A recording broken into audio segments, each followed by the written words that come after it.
దేవుని స్తోత్రం. మీ అందరి కొనలు దేవుని మాటలు విందాం, కూసేపు శ్రద్ధగా విందాం. నిర్గమకాండంలో మోసే గురించి రాయబడి ఉంది. 4వ వచనములో 4వ అధ్యాయం 10వ వచనములు.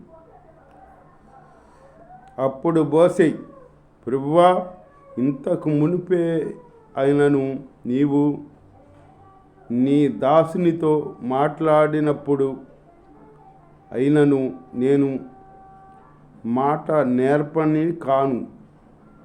నేను నోటి మాన్యము నాలుక మాన్యము గలవాడిని.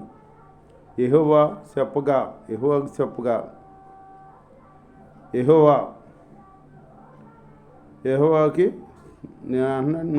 నోటి మాన్యం కలిగి ఉన్నాను. నేను మాట నత్తివాడిని, ఇంకెవరన్నా పంపు అంటాడు మోసే.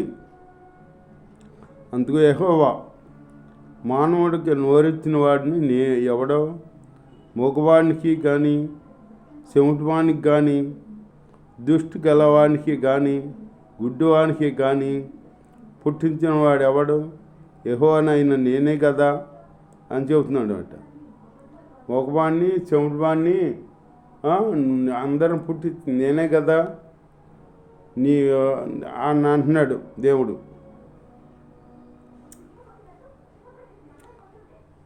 కాబట్టి వెళ్ళుము, నేను నీ నోటికి తోడై ఉండి నీవు ఏమి పలకవలసినది నీకు బోధించేదనని అతనితో చెప్పాను.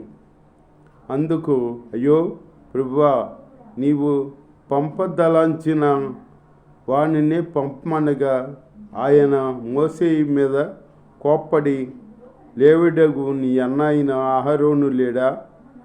అతడు బాగుగా మాట్లాడగలబడని నేను ఎరుగుదును. ఇదిగో అతడు నిన్ను ఎదుర్కొన్న వచ్చున్నాడు.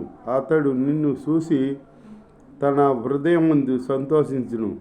నీవు అతనితో మాట్లాడి అతని నోటికి మాటలు అందించు. అహరోను తీసుకెళ్ళు, నీ అన్న అహరోను తీసుకెళ్ళు, నేను నీకు చెప్పిన మాటలు అతనికి చెప్పు, నువ్వు అతను ప్రజలతో చెబుతాడు అంటున్నాడు దేవుడు.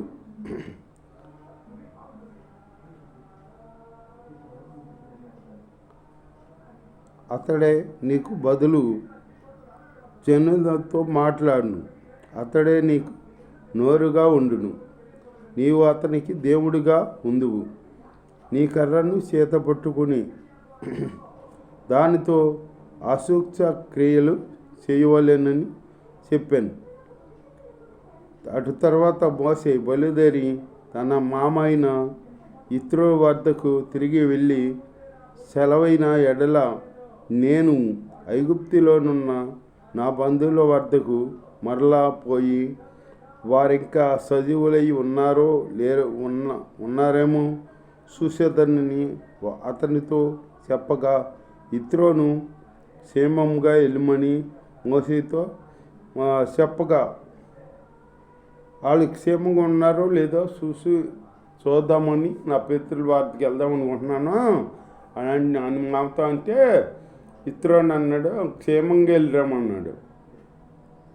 అంతటా యెహోవా నీ ప్రాణమును వెదకిన మనుషులందరూ చనిపోయారు.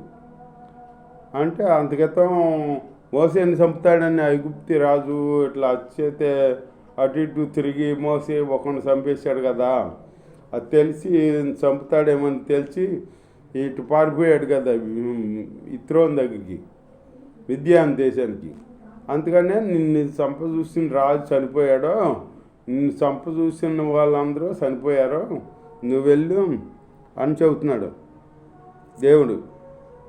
గనుక ఐగుప్తి నాకు తిరిగి వెళ్ళమని మిద్యానుల్లో మోసేతో చెప్పగా, మోసే తన భార్య తన కుమారులను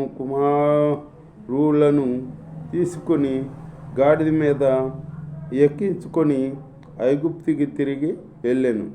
మోసే దేవుని కర్రను తన చేత పట్టుకుని పోయాను. అప్పుడు యెహోవా మోషేతో ఇట్లా నేను నీవు ఐగుప్తునందు తిరిగి చేరిన తర్వాత చేయుటకు నేను నీకు ఇచ్చిన మహత్య కార్యము వాళ్ళన్నీ పరో ఎదుట చేయవలేనని నేను సుమి అయితే నేను అతని ఉదయమును కఠినపరిచేదను, అతడు ఈ జనులను పోనీయడు. అప్పుడు నీవు పరో ఇశ్రాయేలు ఇలా నా కుమారుడు అంటే నువ్వు అద్భుతాలు చెయ్యి, నేను నీకు చెప్పిన అద్భుతాల పరో ఎదురు చెయ్యి, కానీ ఆ పరో ఉదయం నేను కఠినపడతా, నువ్వు పరో పోనీయుడు, నేను అక్కడ కొన్ని అద్భుతాలు చేయవలసి ఉంది. అక్కడ ఆ అద్భుతాలు చేసేవో అంతవరకు మిమ్మల్ని పోనివ్వడం అని చెప్పాడు దేవుడు. చెబితే అప్పుడు ఈ మోషే మా దేవుడిని మేము ఆరాధించుకోవాలి, మేము మూడు మైళ్ళు ఎంతో దూరం వెళ్ళి మేము మా దేవుడిని ఆరాధించుకుంటాం, నీవు పంపియ్యి అని అంటే పంపిన అంటాడు. నేనెంత పంపిస్తాను అంటాడు. అప్పుడు యెహోవా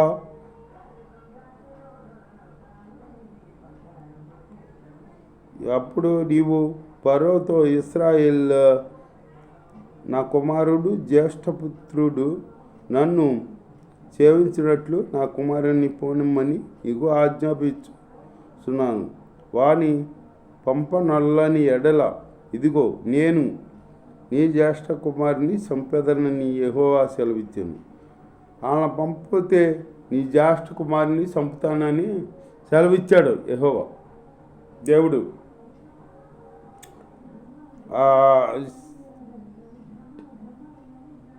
అప్పుడు మార్గమున సత్రములో యెహోవా అతనిని ఎదుర్కొని అతన్ని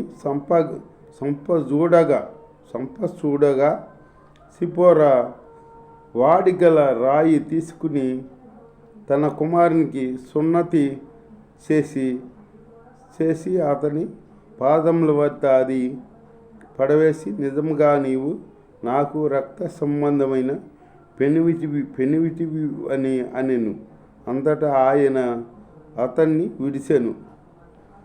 అది దేవుడు మార్గంలో వెళ్తుండగా ఒకసారి మోసే కుమారుడు ఎంత చేతో చంపాలనుకుంటాడు దేవుడు. అది తెలుసుకున్న సిపోరా ఏం చేద్దా, ఒక పదునైన రాయి తీసుకుని ఆ రాయి తీసి కొడుక్కి సున్నతి చేద్దామట. సున్నతి చెయ్యాలి. ఇప్పుడు బాప్టిజం, అప్పుడు సున్నతి చేసేటప్పటికి ఆ సున్నతి చేసినాక ఇక దేవుడు అలా ఏం చేయడు. ఇప్పుడైనా మనం బాప్టిజం తీసుకుంటే ఆయన బిడ్డలం, మనం పక్షాన కీడు రానుడు, కీడు తొలగించి మేలు జరిగిస్తాడనమాట. సున్నతిని బట్టి నీవు నాకు నిజమైన సంబంధివి పెనుమిటి వైద్యువి అనేను. మరియు యెహోవా మోషేను ఎదుర్కొంటకు అరణ్యములోనికి వెళ్ళమని అహరోను చెప్పగా అతడు వెళ్ళి దేవుని పర్వతమందు అతన్ని కలుసుకుని అతన్ని ముద్దు పెట్టుకునేను. అప్పుడు మోషే తను పంపిన యెహోవా మాటలన్నిటినీ ఆయన చేయనాజ్ఞాపించి సూచక్రియలు అహరోనికి చెప్పాను. అంటే యెహోవా మోషేకి చెప్పిన మాటలు సూచక్రియలు అన్నీ ఈ అహరోనికి చెప్పాడన్నమాట. అహరోను వెళ్ళి ఆ ఇశ్రాయేలు ప్రజలకు చెప్పాలన్నమాట. తర్వాత మోషే అహరోనులు వెళ్ళి ఇశ్రాయేలుల పెద్దలందరినీ పోగు చేసి యెహోవా మోషేతో చెప్పిన మాటలన్నింటినీ అహరోను వివరించి జనుల ఎదుట ఆ సూచక క్రియలను చేయగా జనులు నమ్మారంట. అప్పుడు సూచక్రియలు చేసినప్పుడు మరియు యెహోవా ఇశ్రాయేళ్లను చూడవచ్చి తమ బాధను కనిపెట్టినను మాట జనులు విని తలవంచుకొని నమస్కారం చేసిరి.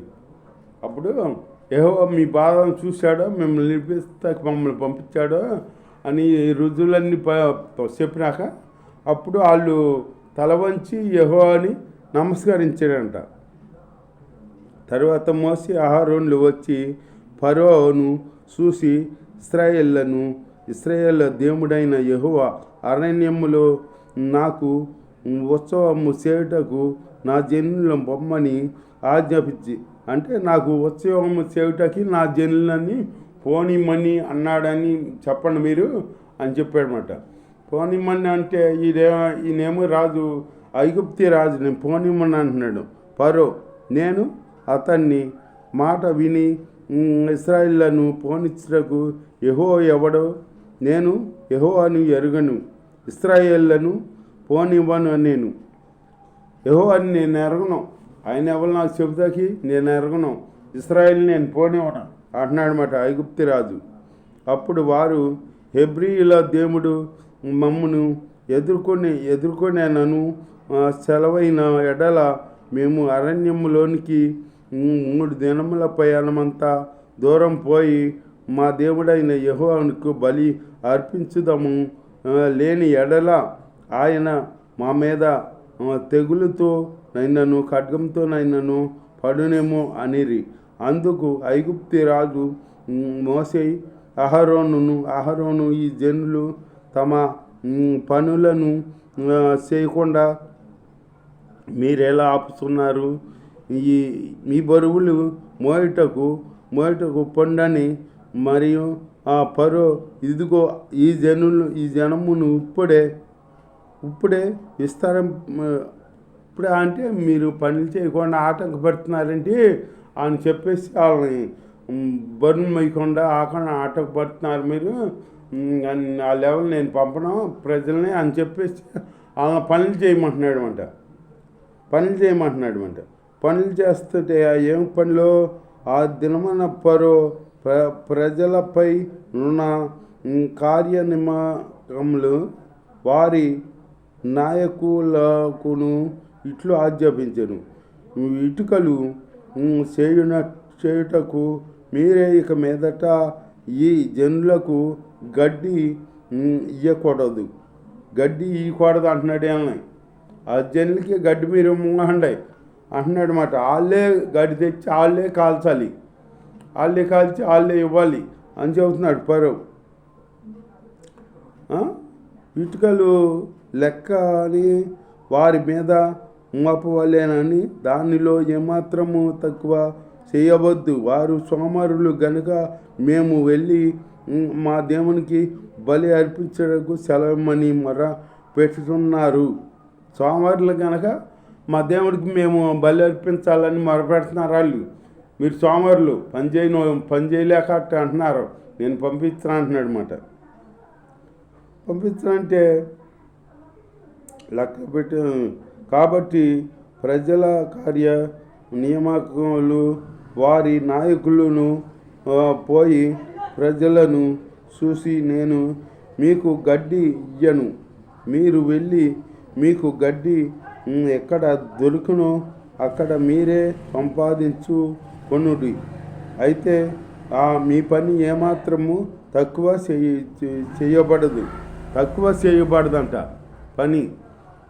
పని ఏమాత్రం తక్కువ చేయబడదు. గడ్డి మీరే తెచ్చుకుని కాల్చాలి, అప్పచెప్పాలి. ఫరో సెలవిచ్చిరి. అప్పుడు ప్రజలు గడ్డికి మారుగా కొయ్యకాలు కూల్చుటకు ఐగుప్తి దేశమంతటను చెదరిపోయిరి. మరియు అప్పుడు ఈ మోసే వచ్చినాక ఇంకా ఫరో వాళ్ళకి పనులు ఎక్కువ చెబుతున్నాడు అనమాట. మోసే రాన్నప్పుడు ఒకటే పని. ఇప్పుడు మోసే వచ్చినప్పుడు పంపమన్నప్పుడు ఇంకా పనులు ఎక్కువ చెబుతున్నారు అనమాట. మోసే రాకుండా ఉంటే వాళ్ళకి పనులు లేవు చెప్పలా. మోసే వచ్చినాక రెట్టింపు పనులు చెబుతున్నాడు. మీరు వచ్చాక మాకు ఎక్కువ పనులు చెబుతున్నారో అని చెప్పేసి మీరు మమ్మల్ని ఎత్తుకొచ్చారు అసలు అది ఇది అని వాళ్ళు అంటే దేవుడు ఏర్పించమన్నాడంటే అప్పుడు దేవుడు ఇలా శ్రమ తగ్గిస్తామని వచ్చి మోసే వచ్చినాక శ్రమ ఎక్కువైందన్నమాట. అలాగే దేవుడి బిడ్డల్ని అట్లా ఎక్కువ శ్రమ పెట్టి వాళ్ళు ఉంటారు. శ్రమ పెట్టి అది నాశనానికి ఆ నాశనానికి తెచ్చుకుంటారు. తర్వాత ముందు బాగానే ఉంటుంది, తర్వాత ఆ నాశనం మొదలవుద్ది అన్నమాట. అలాంటి జీవితం మనల్ని బాధ పెట్టే వాళ్ళని మనం బాధ పెట్టక వాళ్ళ గురించి ప్రార్థన చేద్దాం. దేవుడి మాకు దీవించగలం.